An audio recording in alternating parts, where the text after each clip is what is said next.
medicine that could be produced for 30 cents a pill is sold for $1,000 a pill. Multinational corporations and foreign governments collaborate by bribing political leaders of African countries. We are not merely bystanders, we are greatly contributing to that poverty. Hello, everyone, and welcome to Season 2 of the Dialexicon podcast, a channel aimed at youth where we critically engage with leading scholars and connect philosophy to contemporary social issues, all at a digestible level. My name is Rohan, and this week we are joined by Professor Thomas Pogge to discuss his work on global justice. Professor Pogge is the Leitner Professor of Philosophy and International Affairs and the Director of the Global Justice Program at Yale University. Hi, Professor. How are you today? Doing fine. How are you? I'm a little under the weather, but happy to be here. Okay. So I think a good place to start is to understand a little bit about your background. So I would love to know about how you got into the field of philosophy and then what has been your experience in academia since then. So I'm a German citizen, and I got into philosophy twice, actually. The first time when I was still in high school, and I found philosophy extremely challenging and interesting, and I got interested mainly in Kant and wrote a little essay on Kant as background for a year abroad fellowship that I won to go to New Zealand for a year, which was at that time the other end of the world and more than 50 hours of flight away from Germany.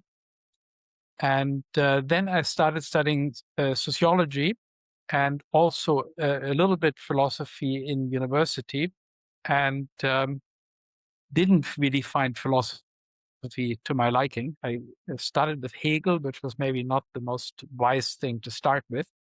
And so I did a degree in sociology. And then at the end of that, after 4 years of study, I decided to go for 1 year to the United States as a visiting student. So I spent a year at Harvard in philosophy to essentially try it again and see what I could learn from Anglophone philosophy. Mm-hmm. And I really fell in love with it the second time around. I thought it was fantastic. I was in a really great department at that time at Harvard, and decided that I wanted to continue to the PhD. Sure. And I'm curious, what changed your mind, I suppose, after studying sociology for a couple of years?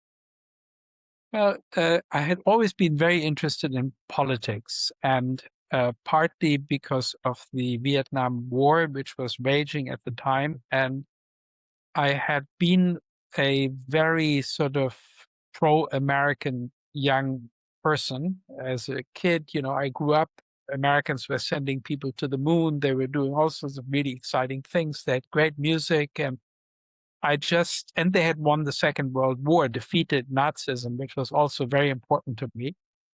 And I found it very difficult to understand what they were doing in Vietnam, why they were killing so many people, pretty much helpless peasants in the countryside. For what exactly? I mean, it didn't seem to make any sense, and it seemed excessively brutal and just unjust. And so I reacted at first by saying, I will never set foot in America. I felt like a jilted lover a little bit, sort of saying that this country has really deeply disappointed me and I don't want to go there. So I spent my year abroad during high school in New Zealand rather than in the US where everybody else was going. But then I said, really, I should be going there and I should see what it looks like from the American standpoint, how American citizens think and feel about the Vietnam War, how it is possible for them to do these crazy things that seem so out of character. And so that attracted me back to the US. I thought it was important to do that. And then sociology, as it was then done in the US, seemed to me the wrong field. It was quite a different field in Germany from what it was in the US. You may know Jürgen Habermas, sort of famous philosopher, cum sociologist in Germany. So people were in sociology doing theoretical philosophy or sociology. They were thinking about how societies work and how one can make them better and so on. Whereas much of sociology in the US at the time was highly quantitative and really dealing with what seemed to me to be small little problems that were of no particular relevance or importance politically. So I thought the better way to think about these problems was to be in philosophy, and in particular in political philosophy. And then I came across Rawls, of course, and that was a very big thing. And I thought Rawls essentially has a theory of justice that may not be perfect, but it's certainly good enough. And if Americans like that theory and are committed to it, all I need to do is to show them that the fundamental principles and values of that theory imply a foreign policy that is very different from the one that the US is actually executing.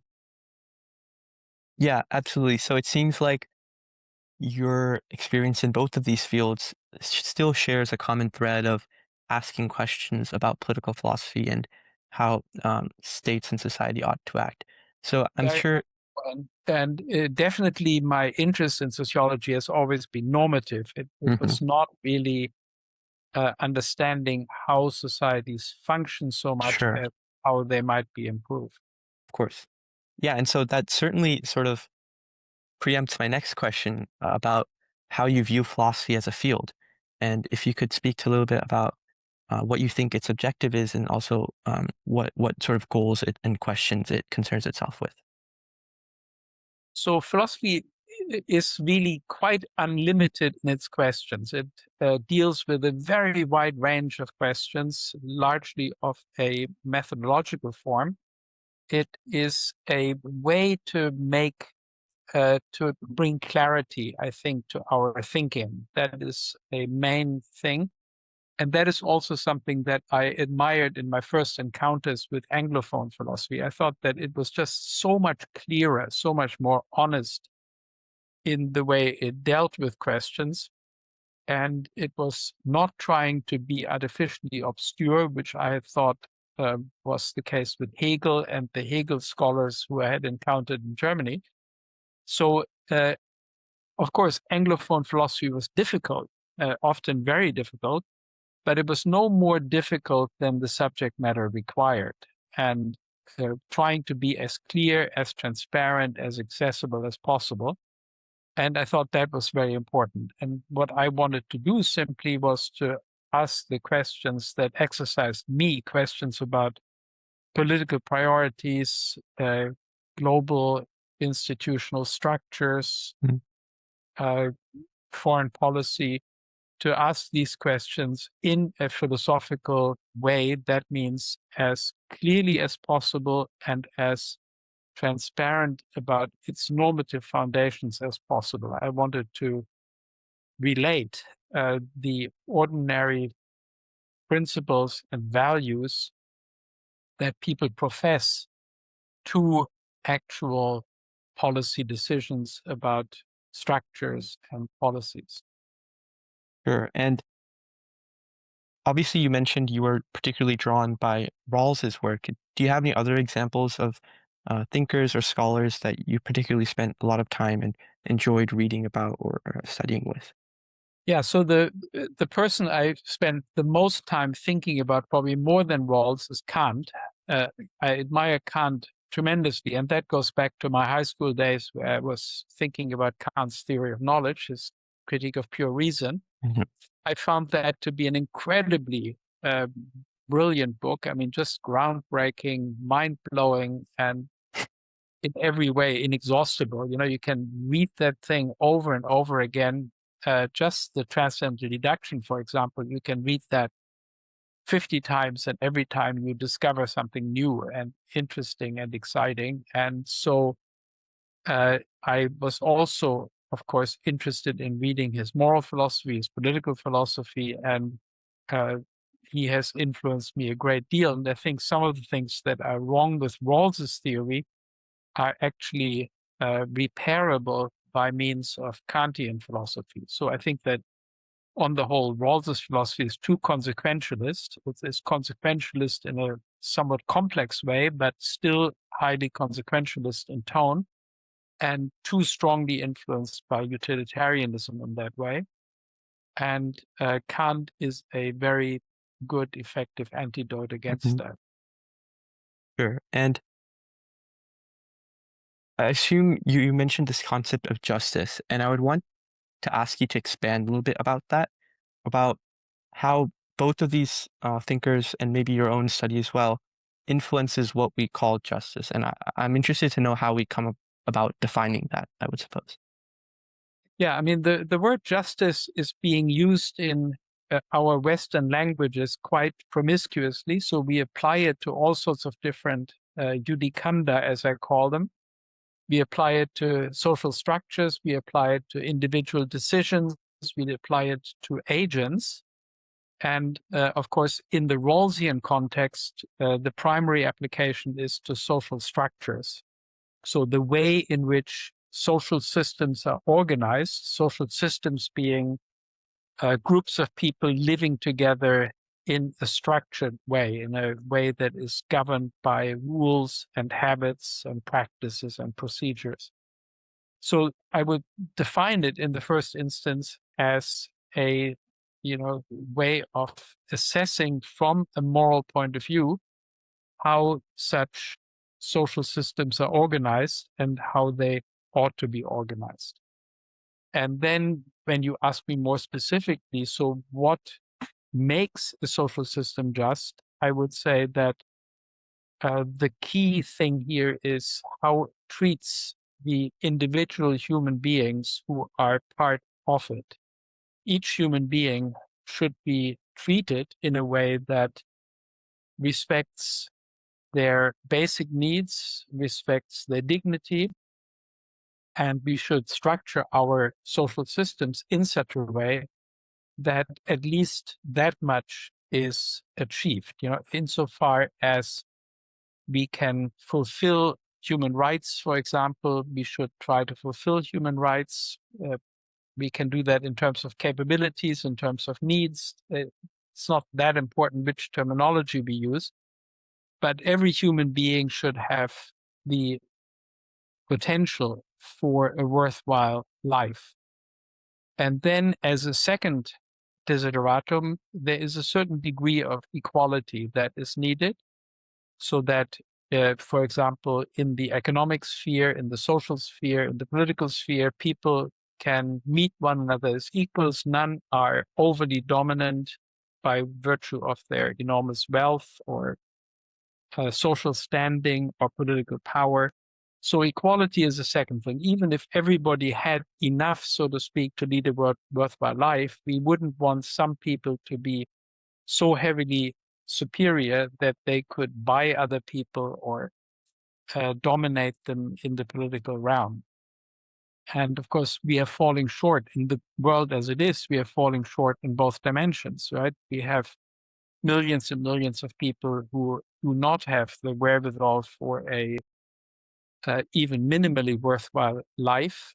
And we also have enormously excessive inequalities, with some person being a trillionaire at one end and others being severely poor and lacking even the basics of a worthwhile life. Mm. Yeah, so I definitely want to talk a little bit more about this modern reality, but I want to ask about one specific thing you mentioned about how Kant's uh, study can be used to patch some uh, I guess, inaccuracies that you find in Rawls' theory of social justice. I was wondering if you could point to some examples of where you think Kant is specifically applicable in this case. Yeah, so the idea is this, that if you look at Rawls's theory revolves around the original position. And the original position is basically asking us to imagine how we would choose a structuring for our society if we didn't know who we were ahead of time. And so we are essentially asking the question, how do various people various members of that society, how do they fare? How are they doing? And that, I think, leaves out a very important perspective that is very much central to Kantian thinking, namely the perspective of us as legislators. Right? Kant asks the question, the categorical imperative, for example, about legislation, how would we legislate? And so uh, uh, if you only look at us as recipients of, or as rule takers, if you like, people living under rules, and you say, I want to have as good a life as possible. I want the rules to be structured so that my life is as good as possible. You are implicitly ignoring the distinction between how the rules treat people, right?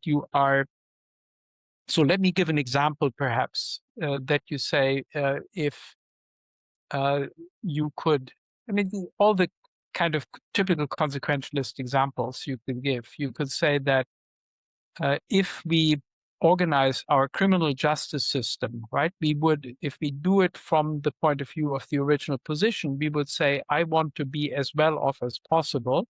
So I am willing to run a certain risk of being innocently convicted for a crime if in exchange I get a greater gain in terms of not being innocently victimized by crime.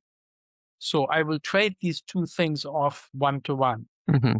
If you look at it from the point of view of us as legislators, then of course, living in a society in which innocent people are convicted is a much greater injustice than living in a society in which innocent people fall victim to crime. So these two things, from the legislative point of view, look quite different. I have more reason to want to avoid the former outcome than the latter.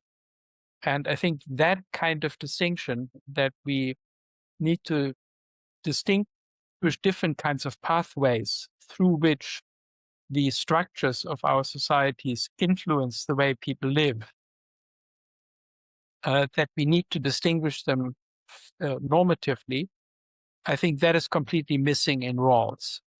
And Rawls is quite explicit about that. He talks about the criminal justice system, and he says quite explicitly that we should try to minimize the sum of the two dangers, the danger of being innocently victimized by crime and the chance of being innocently punished for a crime that one didn't commit.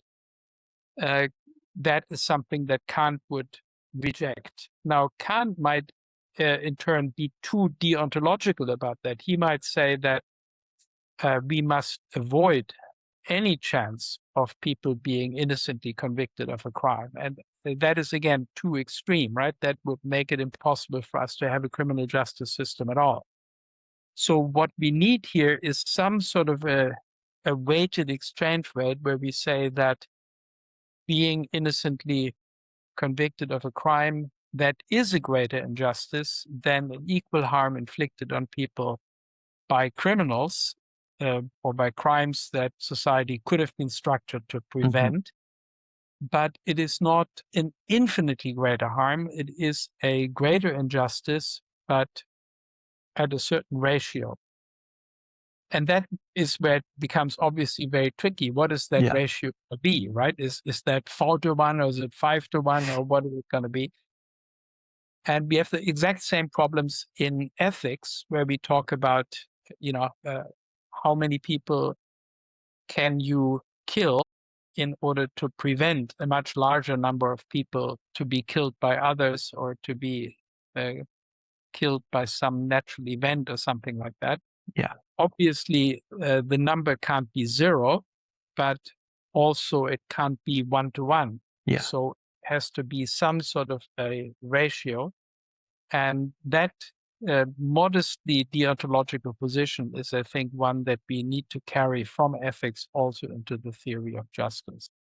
Absolutely. I think this dilemma is something, if I might add, is something I've thought about, and just stems from high school debate. Has a lot of various policies and you're often facing this very same dilemma about whether we ought to do X to prevent some natural disaster event and something along those lines. So that's very interesting, and I can see how that relates to a lot of this work in Rawls. So you mentioned that, for example, there can be various spheres on the political aspect or the economic or social aspect where we should strive for equality or human rights. And so I'm wondering how Rawls approaches setting up those, or maybe not Rawls, but in general, how we should approach setting up those specific spheres, like how we go about structuring our government, or how we go about structuring our economic theory, and also various social institutions. For example, I can think of, a politician like the president might have more power and be able to exercise more influence over others. So I'm interested in how um, this very same theory and striving for justice can be used to come about um, various political systems or economic systems. Yeah, so as far as the political system is concerned, there are two desiderata, right? On the one hand, we want to judge a political system by its outcomes. So we want to carefully observe empirically how different ways of organizing a political decision-making mechanism, how they lead to more or less just outcomes, how reliable they are. And the second thing is that we want to include all people, give them equal chances to participate in the political process insofar as they want to, right? Some people may not be very interested in politics, and that is all right, at least up to a certain point. There's a point where they have responsibilities and have to be interested. If, for example, the Nazis are about to take over, then you have to drop your art and get involved in politics. So, but that's the second thing, that we want the system to be one that the political system to be one that treats people fairly and gives them roughly equal chances to participate in politics, not just through voting, but also in political debates, also in potentially running for office and so forth. So those two things need to be balanced against each other. And where that balance ends up is to a large extent context dependent. Not totally context dependent, of course. The system has to be recognizably democratic. But what the best democratic system is for a particular country or a particular larger unit, like, for example, the European Union, will depend on its particular history, on its particular traditions, and also on the level of technology, of administrative capacities, on the level of economic development, and so on. Mm-hmm. Yeah. So in that case, how would you, I suppose in that sense, it's less about constructing the political system and more about evaluating its efficacy in delivering on justice. So I'm wondering yeah, if you had something to add, go ahead. Yes, yeah, I think that is right. And I think we can start from the political system that we have and ask ourselves, what are the most important reforms that Mm-hmm. this particular political system needs? Right. And so if you think, for example, about the United States, the most important reform that this system needs is it needs to get money out of politics. So that is the greatest injustice in the system, that it is not genuinely democratic, that rich people through PACs and super PACs and corporations are able to influence, in particular, the primary process, but also the election of Congress people and all the way up to the presidency through enormous amounts of money. And we saw that in quite clearly when Elon Musk suddenly pulled out $270 million and said, "Oh, here, by the way, I'm going to give this money and to try to swing the elections in favor of Donald Trump." So that obviously is incompatible with the spirit of democratic decision making. In the European Union, which is another area that I care a lot about, there we have a tremendous bureaucratization of the decision making process. It's essentially too heavily run by governments and their representatives, And there's very little role for citizens of the European Union to play a role in politics, to participate in political debates. You have a bureaucracy sitting in Brussels that is largely insulated from the people and is for that reason not realizing the ideals of democracy. Yeah, so now I'm wondering if this similar approach can be taken to economic systems and evaluating how those, like what sort of questions should we ask, um, such that we can evaluate the efficacy of one system over another. Yeah, so with economic systems, I think here Rawls's approach to look at it through the something like the original position and asking how the worst of are faring is reasonably plausible. So here, this distinction between how the rules actively treat people versus how people fare under the rules is not particularly crucial. And here we find that in existing societies, typically economic inequalities are vastly larger than what they ought to be. And of course, that is related to what we discussed just a moment ago, namely to the political system being Sure. structured in such a way that money can influence political outcomes very strongly. And of course, money will be used by those who have it in order to increase their share of the social product even Sure. more. These inequalities build upon themselves and Yeah. become larger and larger. So what we need to think about here is how we can structure our economic system in a way that makes it more egalitarian, that keeps income and wealth more broadly distributed, and in particular keeps the lowest economic position from falling too low, from being excessively low as it is in most existing societies and certainly globally. And here, the standard thinking is about redistribution, as it's often called. People say, oh, we need to have stronger social welfare legislation. We need to reach out to poor people, make sure that they have better health care, better education, and so on and so forth. And all of that is right, but we should also think much more than we are doing about the ordinary economic institutions that are not meant to be redistributive. And one example that I've worked on quite a bit is innovation incentives, right? Innovation incentives, we use patents, and patents are, again, inequality reinforcing. The people who have more money reach innovations first, and they are then rewarded for reaching that innovation with a patent that allows them for 20 years to collect road tolls from anybody who would use that innovation. So you develop a new medicine. Only the very richest pharmaceutical companies can do that because it costs a huge amount of money to run the clinical trials and so on and so forth that are needed to develop a new medicine. And then you can collect enormous amounts of money from people who are sick, who need that medication to survive. And you can price that medication as you wish. And often they are priced at 3,000 times the cost of production of the medicine. So we are living in a world in which a medicine that could be produced for 30 cents a pill is sold for $1,000 a pill. This is a real example from hepatitis C drug Sovaldi. And so the vast majority of people who suffer from that disease don't get access to it, to the drug.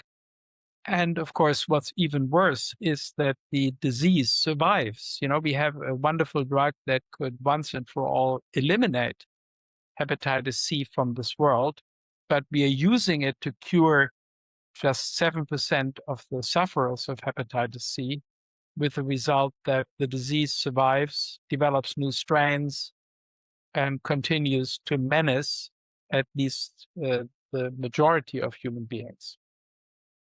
So that's another example where it's not a matter of redistributing, it's not a matter of channeling charitable money to the poor so that they can afford the drug. It's a matter of how we reward pharmaceutical companies for developing drugs. And we should I would argue, reward them through impact rewards, where we say you get paid in proportion to the reduction in the global burden of disease that is achieved with your medicine, in which case the biggest reward that a company could possibly earn is by eliminating the Sure. target disease, right? That would be much, much better than giving the company a monopoly that allows it to charge what it will for the medicine and then, of course, focus its efforts only on the rich. Hmm. Yeah, absolutely. And I'm wondering if there have been instances where such systems have been set up in place. Have you studied like potentially what this would like look like in terms of economic implications? Or I'm interested in to know like if any country has actually done something like this. So yes and no. The closest that we've gotten is advanced market commitments and prizes, where people say, if you develop a new medicine, you will win a prize. But then if you win the prize, you have to make that medicine available at cost. You can't patent that medicine. And we have also seen advanced market commitments where pharmaceutical companies were told, if you develop blah, blah, blah drug, then we guarantee a market for that drug. We will buy at least 250 million units of that drug at $15 a unit or something like that. And then that drug was, at least to some extent, given away even to poor people at a price below the price that the advanced market commitment had guaranteed. But what I would add to this is, first and foremost, an openness of the innovation space. So I would say that rather than giving pharmaceutical companies or companies in general a particular target and say you have to develop a better mousetrap or a better malaria drug or something like that, let the innovators themselves select the target and pay them on the basis of a more generic reward metric, for example, reducing the burden of disease worldwide. Let companies themselves decide what to research. Or in the green tech area, which I've been lately working in, you say to companies, reduce health burdens due to pollution, reduce greenhouse gas emissions, and how you do it is completely up to you. Any green technology that achieves either one of those two objectives or both will be rewarded in proportion to the social benefit that it produces, and regardless of the details, regardless of what sort of a technology it is. It could be a small technology that costs 50 cents to produce, or it could be a large-scale technology that costs hundreds of millions to produce, something to build into a coal-fired power plant, for example. Whatever it may be, we will reward it in proportion to its ecological benefit. Yeah, I just wanted to add that I think this whole process seems very fascinating to me, that we begin with sort of normative questions that Rawls or Kant have been putting forward about what society, or yeah, how society should structure itself. And we've come to very concrete reforms that has fueled.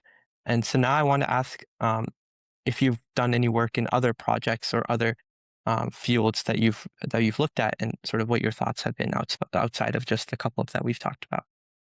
Yeah, so I've done this pharmaceuticals and green technologies. I've worked out in some detail how one could implement that. And I should say the key idea there is that the simple idea that everybody on the face of it agrees with, namely all human lives are of equal value. But we're not living up to that if we say that drugs should only be available to people who can pay inordinate amounts of money to buy these drugs, enormous markups. Right. One other thing that I've worked on is the global resources dividend. And that's the idea that all the world's natural resources are really common property. Every human being should benefit from these resources. They shouldn't just be owned by a small elite and then sold by that small elite to whoever is the highest bidder. but at least some part of the value of these resources that we choose to extract from this earth should go to all human beings. Everybody should benefit. And the global resources dividend, as I have called it, is one mechanism that will achieve that. It would basically require everyone who extracts resources from the planet, minerals, oil, whatever, to give a small fraction of the value of what they extract into a common pool. And that pool, I envisaged it to be somewhere in the order of maybe 1% of the global social product. That 1% should then flow towards poverty eradication, making sure that those who are currently excluded from the value of these resources have some income. And that would very much also include all those people who, for one reason or another, are not able to participate in the workforce, are not able to earn an income. So people who are too old, people who are disabled in one way or the other, they also are entitled to an income that is fed by this flow of 1% of that comes out of resource extraction. Yeah, definitely. And I'm assuming one of these, so essentially it seems to be that you're setting up like a global economic system to regulate a lot of the resource extraction. And I'm assuming one of these, for example, would be oil or fisheries or something along those lines. So I definitely want to return to this proposal, but I think a good place to start would also be to set the stage for this concept of global justice as a concept in general. So I was wondering if you could talk about sort of what motivates this new conception and sort of where Rawls or previous thinkers may have engaged with it and where you think their extension is necessary. Yeah, so I mean, it's motivated again by what we already discussed, right? We want every human being to be at a level of minimal sufficiency, as generous a level of sufficiency as we can afford given our economic, administrative, and technological capacities at a particular stage of human history. And we now have we've reached a level where we have very roughly a global average income in the 70s, $70 a day, something like that, in terms of purchasing power parity adjusted dollars. So, and with an average of 70, nobody should be living on less than 10% of that. I mean, that's ridiculous. And yet, about half the human population lives well below 10% of that average income. So we need to change that, and we change that by restructuring the way the global economy works. And the global resources dividend is one way of doing that. The impact fund idea that I mentioned is another way of doing that. And we need to avoid these inequalities being excessive. And also we need to avoid economic inequalities seeping into the political system in a way that excludes the needs, interests, and voices of poor people from politics. And so those two processes are now mutually reinforcing, right? We have excessive inequalities in the economic sphere. These inequalities then seep into the political sphere, leading to the exclusion of the voices of the poor from politics. They are essentially powerless. And so the rich manage to structure the political system, the economic system, social life in ways that allow them to dominate in proportion to their economic superiority. So, and whether we can rectify that is a big question, but in the moment things have been going, the last 35 years or so, things have been going very much in the wrong direction, with increasing inequality and increasing colonization of politics by the economic and financial systems. Yeah, and I would be curious to know like what specific factors that play out on the global stage make this conception uniquely necessary, as opposed to each nation sort of freely carrying out their own like goals of achieving justice domestically. I mean, like I obviously there's disparity between countries, and I'm interested to know if that's exacerbated by certain phenomena or developments, and maybe that's a reason why this is also uniquely necessary.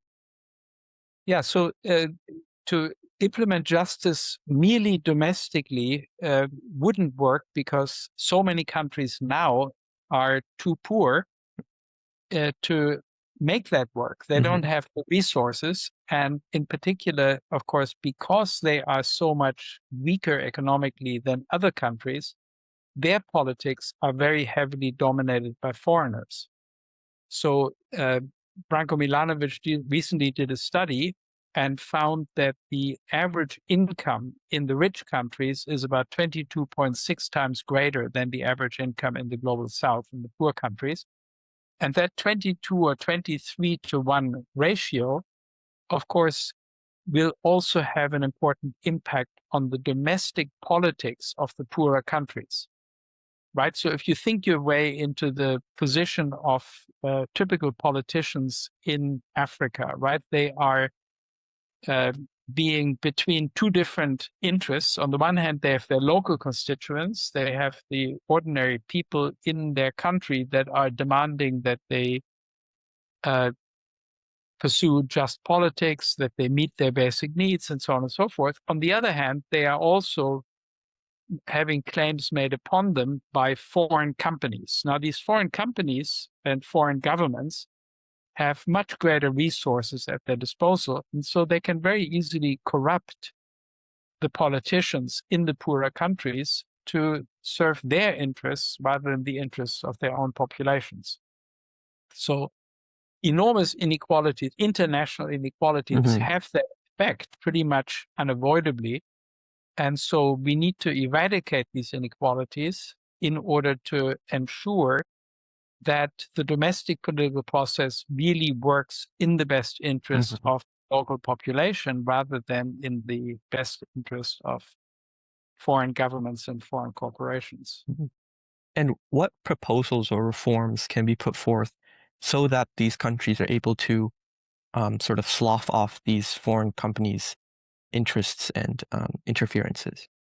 Yeah, so the what we can do is something like the global resources dividend, for example, right? If the money raised, this 1% of world product, if that were raised and spent exclusively on poverty eradication for the benefit of the poorest populations, that would already greatly strengthen the populations in the global south. And of course, we could think of all sorts of things, development assistance and so on and so forth, but none of that is really realistic under the present circumstances, right? What we have is the exact opposite. Countries that once understood that they have an obligation to provide foreign assistance, given the historical injustices of colonialism, of slavery, of genocide, and so on and so forth, and given the ongoing injustices of a heavily skewed system that exploits the global south in terms of resources, underpays for these resources, and so on. And also, I should add, distributes the tax base very unequally between the global north and the global south, right? Multinational corporations, as a matter of principle, pay no taxes in the global south. They Mm-hmm. avoid taxes massively. So countries used to acknowledge that they have a certain responsibility, but now the US has said, oh, we will no longer provide foreign aid, we will abolish USAID and so on. And immediately the other rich countries have followed suit. They have greatly cut back on their foreign assistance.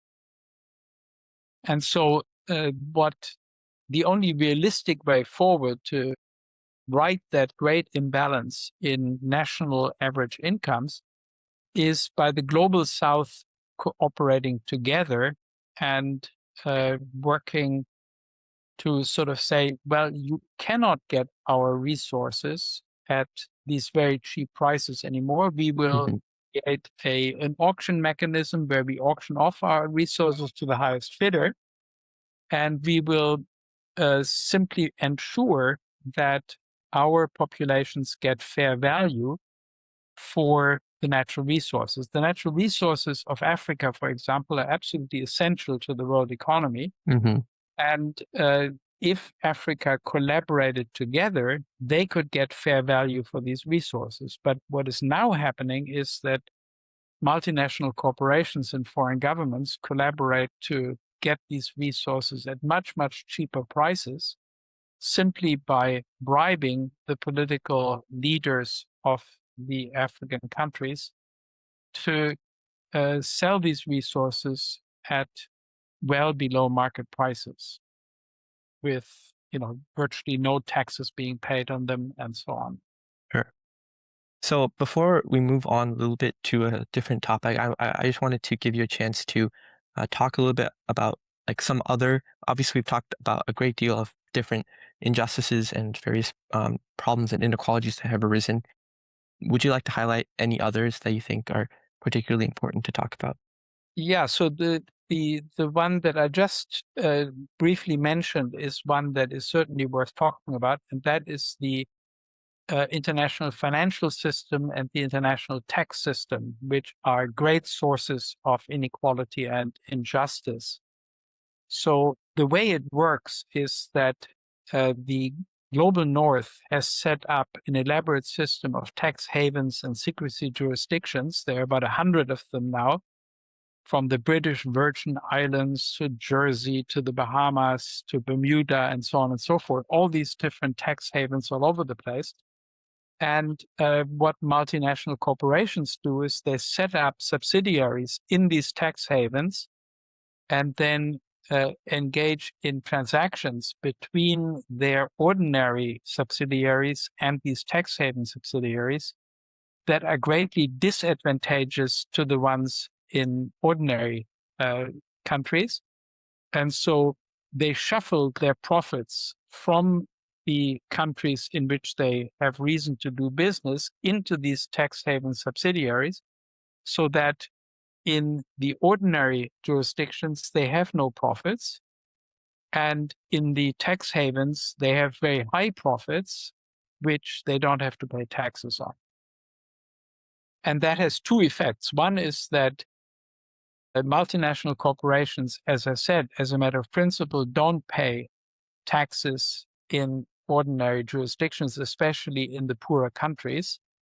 And secondly, their subsidiaries compete in the global south against uninational corporations at an enormous advantage, because a typical Zambian company, for example, has to pay taxes in Zambia. A multinational corporation operating in Zambia doesn't pay taxes in Zambia because it shuffles its profits into tax haven jurisdictions where these profits are remaining untaxed.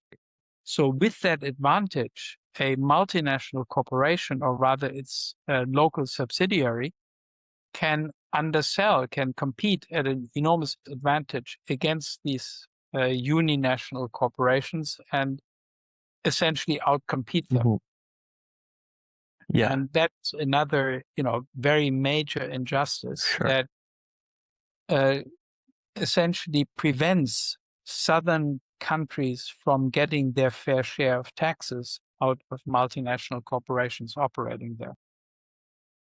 And so one thing I'm thinking about now is whether the concept of borders and immigration, and whether you've done any work in how those sort of play a role in exacerbating or helping prevent these inequalities. Yeah, of course, borders play a major role here, because under existing international tax law, multinational corporations are treated as if each of their national subsidiaries were an independent entity. So this is, the principle of arm's length transaction, the arm's length principle, as it's called in international taxation and finance. And of course, that's a total fiction. The company is one single entity that has a common interest and is trying to maximize shareholder value for the holding company, the headquarter company that has common ownership and so on and so forth. So here, one way to rectify the problem is to say that what we should do is we should tax each multinational corporation as one single entity. We should total up its total worldwide profits, and we should then assign the ability to tax these profits in proportion to where this company has substantive economic activity, where it has assets, where it has sales, where it has employees. And then any incentive to have these fictitious tax haven subsidiaries would disappear, right? You wouldn't need to have a subsidiary in the Bahamas because a certain percentage of your profits would have to be assigned to African countries, to South Africa, to Zambia, and so on and so forth, in proportion to your substantive economic activity in those countries. And then each country could decide, as it wishes, how to tax the share of the profits of that multinational that are assigned to it. If 5% of the substantive economic activity of a multinational corporation is in South Africa, then South Africa gets allocated 5% of the profits of that company and can then tax those 5% of the profits as it wishes. Yeah. So in that sense, your conception of borders in the economic sense, you would propose should be somewhat altered to allow for this more egalitarian taxing method. I'm wondering if there's any other role of borders, whether in either in any of the other sort of topics that we discussed, or maybe not necessarily even in the economic sense or the political sense, that you think are particularly important or salient. Well, borders are salient in that they protect a particular way of life, right? Ideally, you want the world to be divided into communities, into countries that have a certain territorial eminent domain, if you like, have a certain dominance over a particular territory. And the purpose of that is that different cultures can thrive, different communities can regulate their affairs as they wish. So you may have different ways of educating people, different ways of organizing healthcare, different ways of organizing the political system, the criminal justice system, and so on, as we have discussed. Sure. And that is something that is on the whole positive because it increases the influence that individuals can exercise over the conditions that regulate and shape their lives, right? I am much better off if I have a lot of influence over what happens in my country and very little influence over what happens in other countries than if I had equal influence with all human beings on the planet over living conditions everywhere in the world. So that's the rationale behind having countries at all. And we just need to make sure that this sort of local sovereignty or disproportional influence on the affairs in my own country, that isn't abused in a way that aggravates inequalities and deprives many countries and their inhabitants of any kind of sovereign control over their own affairs. Absolutely. I think the nuance certainly makes sense. And I think the application of showing borders in the more economic sense strikes me as particularly interesting. So I want to return to sort of a concept we were talking at the beginning about how there's potentially a moderate deontological viewpoint about our responsibilities and duties to each other. And so in that context, I want to bring up the topic of global warming or climate change in general. And if you've done any work on that and sort of how you apply that understanding to this impending sort of natural human-made disaster? Yeah, so there's a very obvious application here, and that is that we should distinguish between the kinds of harms that people suffer, that they suffer that we are not related to except as bystanders or as potential helpers, and then other harms that we are causing or contributing to or aggravating in some way. And climate change is a great example, right? And poverty and inequality are often treated in terms of us as helpers. We ought to do more to help. Look, there are all these poor people and so on and so forth. But of course, the reality is that we are not merely bystanders. We are greatly contributing to that poverty. We are contributing through the way we organize the economic system, the global financial system, the global tax system, and also through our contribution to ecological harm, through our contribution to global warming, for example. You know, the fact that people in India and Pakistan and Africa are sweltering in 50-degree heat isn't independent of the fact that we are releasing enormous amounts of greenhouse gases and have been doing that for decades, that have increased the CO2 content in the human atmosphere, almost doubled it now. And so obviously, we should hold ourselves responsible for harming people, and we should see our efforts to protect people as efforts to reduce the harms that we are doing to them, rather than as efforts to help these poor folks who are somehow falling into difficulty under their own steam. And obviously, there is something to be said about how a country as a whole contributes to effects that are felt across the globe. But I can also imagine that at an individual level, something that I buy or something that I do equally contributes, at least on a very tiny scale, to that same effect. So, Yeah. in the context of all these different sort of competing or all these different inequalities that can be potentially exacerbated just from how I conduct myself on the day to day, how should people, like the common folk, I suppose, whether that be me or you, how should we go about um, living what we believe to be the most moral, given this context of great sort of global injustice around us? Yeah, I mean, you put your finger on the two components, the two big responsibilities that we have. We have a responsibility as individuals, and we also have a responsibility as citizens of a state for the collective responsibility for what our state does. And so when you think about climate change in particular, which was the topic you had raised, I can use larger amounts of petrol or smaller amounts of petrol. And I can also politically try to incentivize the purchase of electric vehicles by people in my country, right? So the US is a very great polluter, 16 tons of CO2 per person per year.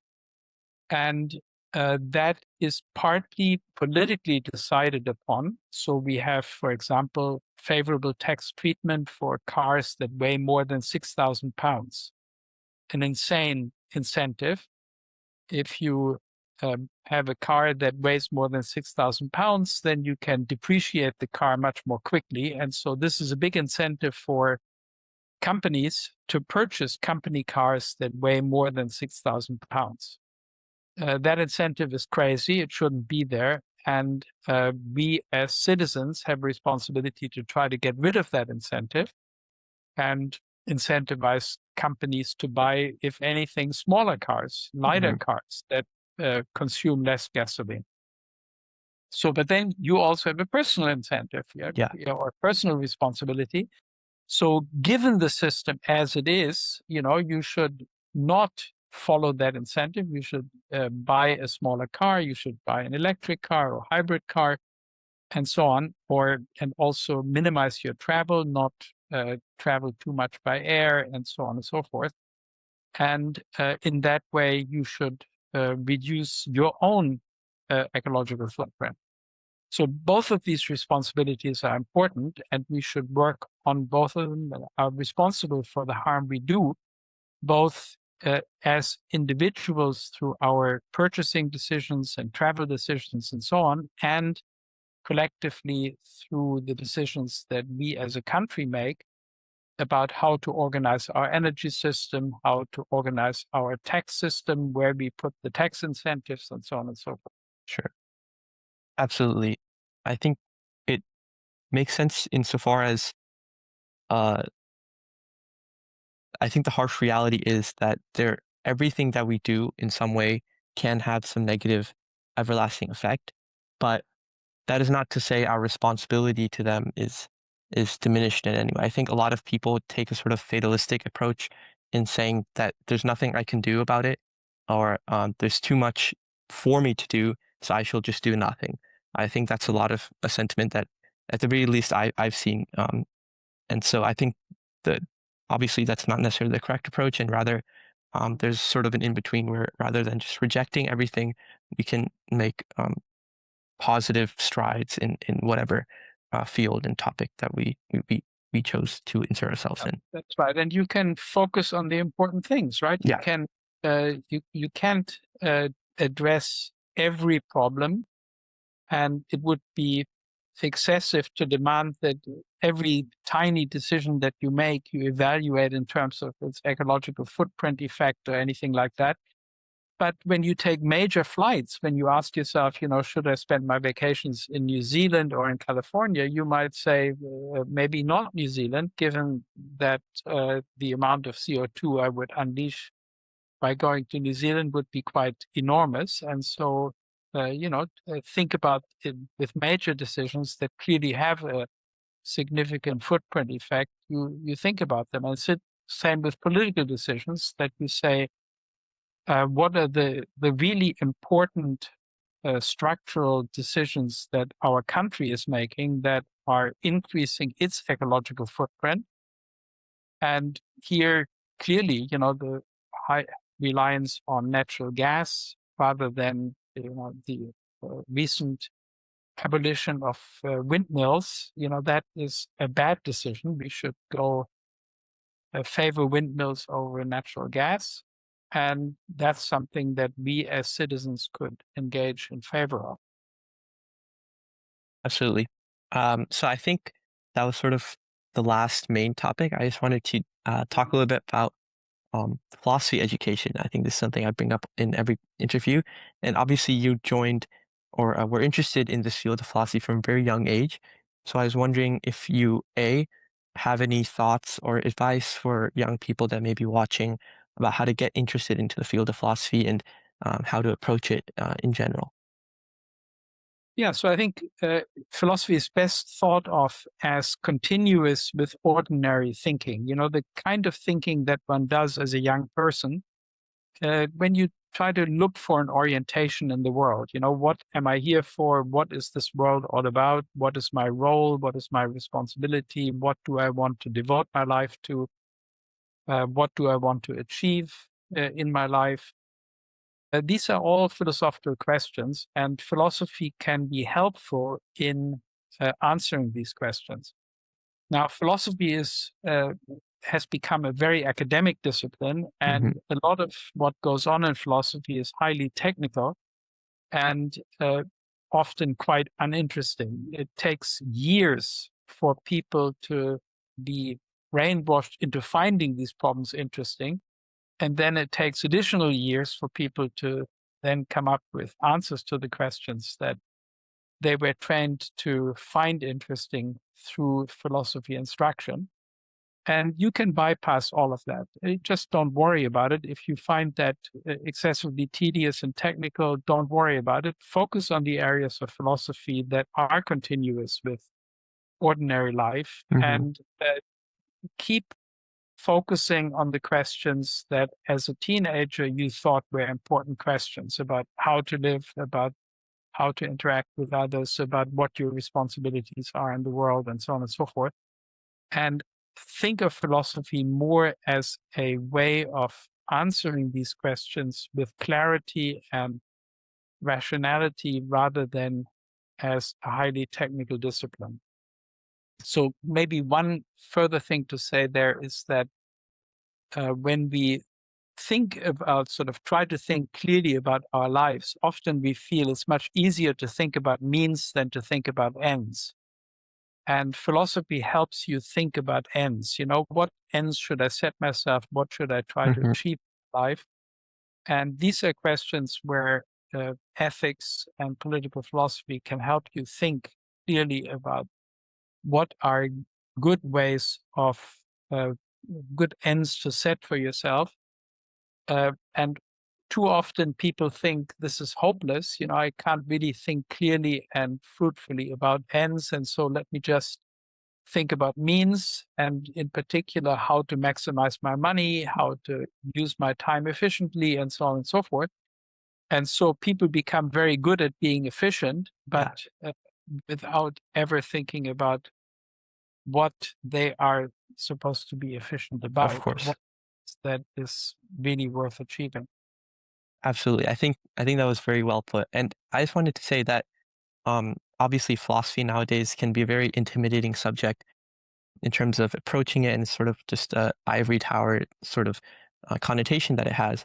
And that's exactly what sort of not only this podcast, but this episode in specific about showing how it really undergirds a lot of um, uh, analysis about reforming very material actions regarding poverty or inequality, which everyone seems to intuitively think is bad or harmful in some way, and then sort of deconstructing that and beginning from the very baseline of, as you mentioned, the ends that we're trying to achieve and how that fuels the iterative reforms and policies that we take. So I think that was very, very nicely put. So Yeah, that also seems to me to go back to the initial meaning of philosophy, which was love of wisdom. And wisdom really is to know what matters, to understand what matters, what is important. And that is what philosophy mm, originally was about and what it should be about. absolutely. So I won't take any more of your time. I think we spent a good amount of time with you. So thank you very much for your time. And I found this very insightful, and I'm sure our audience does as well. All the best. Yeah.